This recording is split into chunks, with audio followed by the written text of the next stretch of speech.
이 자리에 예배를 드리러 오신 모든 분들을 주님의 이름으로 환영하고 축복합니다. 우리 함께 이 시간 기도하겠습니다. 사랑하는 주님 참 감사드립니다. 오늘도 이 자리에 예배를 드릴 수 있도록 인도하여 주시는 참 크신 은혜에 감사드립니다. 사랑하는 주님, 이 시간 주님 홀로 영광 받아 주시옵소서. 주님을 예배합니다. 사랑하는 주님, 하나님의 말씀을 듣습니다.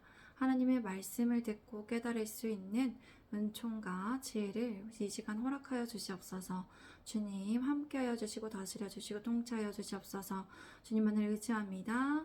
주님께 맡겨드리며 예수 그리스도의 이름으로 기도드립니다. 아멘. 오늘 설교의 주제는 성령님께서 인도하시는 곳에서 하나님의 말씀을 선포합니다입니다. 성령님께서 인도하시는 곳에서 하나님의 말씀을 선포합니다입니다. 사도행전 13장은 바울과 바나바의 제1차 전도 여행에 대해서 말하고 있습니다.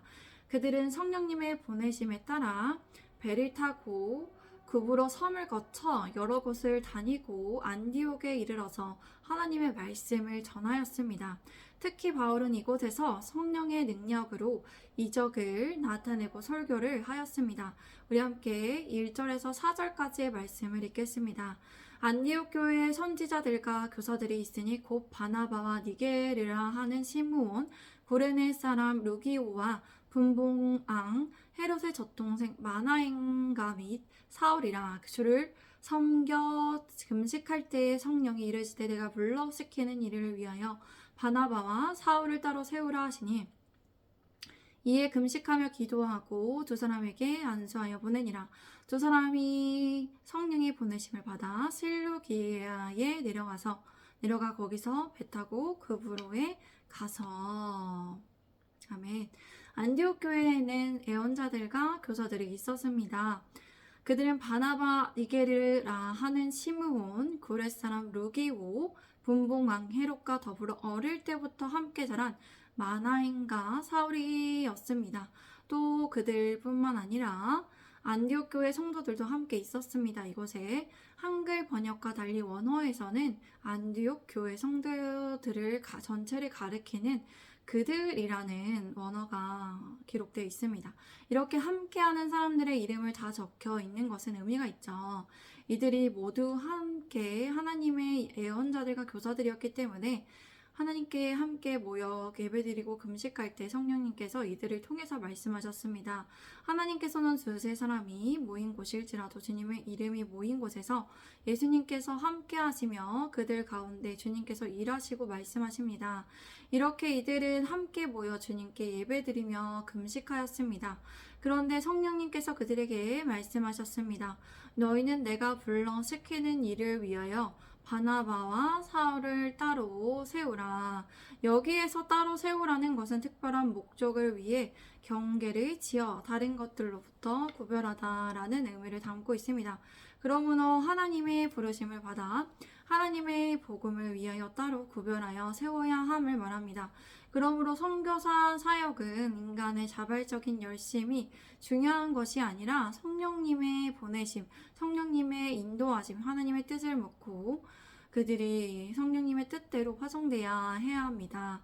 바울과 바나바가 선택이 된 게 인간적으로 어떻게 보면 이제 바나바가 바울을 대변했기 때문에 서로의 약간의 친분이 있기 때문에 가능했다고 보는데, 그렇게 보기보다 성령님의 보내심을 받아 이들이 가게 됐다는 것에 의미를 두고 우리가 성경의 말씀을 봐야겠습니다. 그래서 이들은 금식하며 기도하고 두 사람에게 안수하여 이들을 보냈습니다. 이때의 안수는 이들의 선교 활동을 축복하고 온 교회가 그들과 하나가 되기를 원하는 의미를 담고 있습니다. 두 사람은 성령님의 보내심을 받아 실루기아로 내려갔습니다.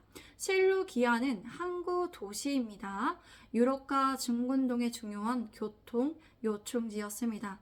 그들은 거기에서 복음을 전하지 않고 거기서 배를 타고 곧바로 구브로인 키프로로 가게 되었습니다. 이곳은 지중해 섬으로서 이방 선교를 위해 바나바와 사울이 처음 선교 사역을 시작한 곳이며 이곳이 바나바의 고향이기도 합니다. 이렇게 바나바와 사울은 함께 사역하게 되었습니다. 선교하게 되었습니다. 성령님의 보내심에 따라 그들은 지역을 옮겼고 그곳에서 하나님의 말씀을 선포하였습니다.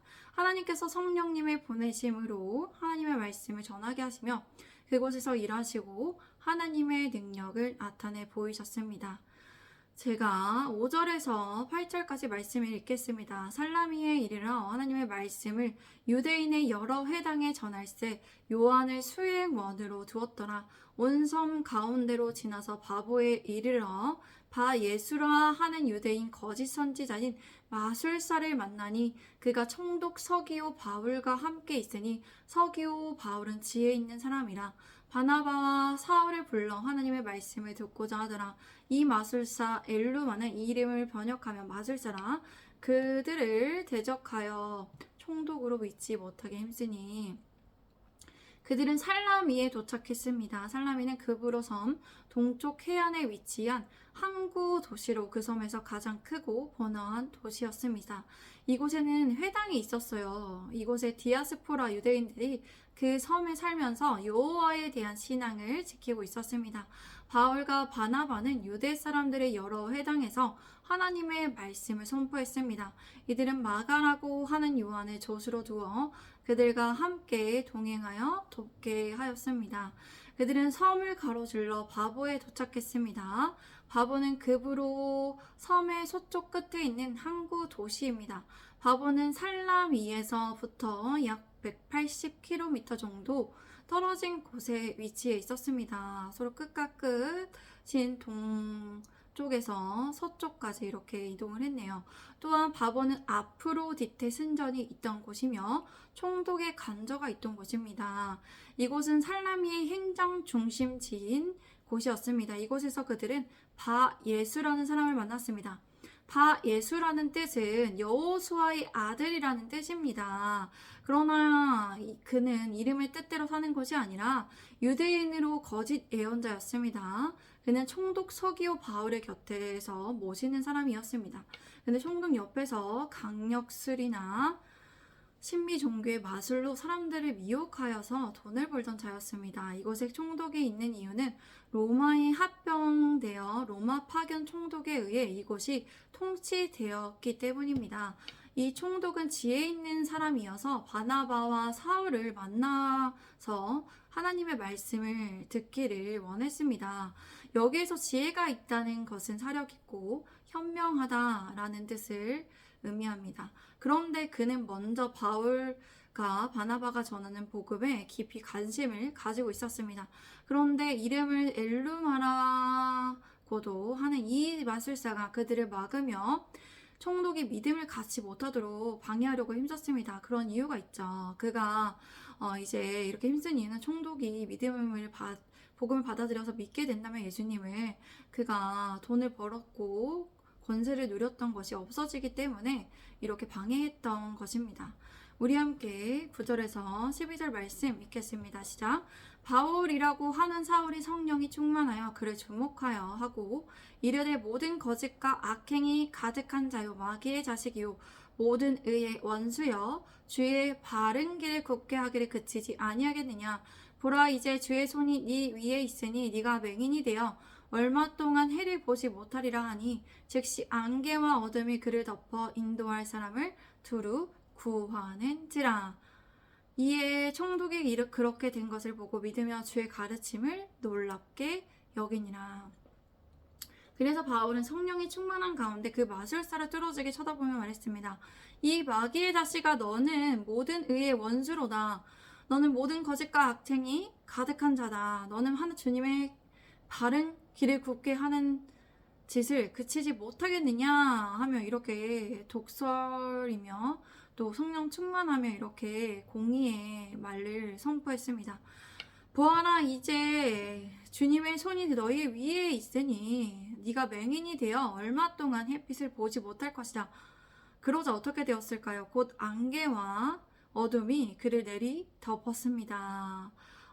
이렇게 되었다는 것은 눈동자의 수정체가 결막염이나 백내장의 등의 질병으로 흐려지는 것을 가리킵니다. 눈에 이렇게 흐려지는 어떠한 폭우 같은 현상들이 있어서 앞을 볼 수가 없다는 것이죠. 그는 이로 인해 앞을 더듬으면서 손을 잡아 그를 이끌어줄 사람을 찾았습니다. 이를 본 총독은 주님을 믿게 되었고 주님의 가르침을 놀랍게 여겨 감명을 받았습니다.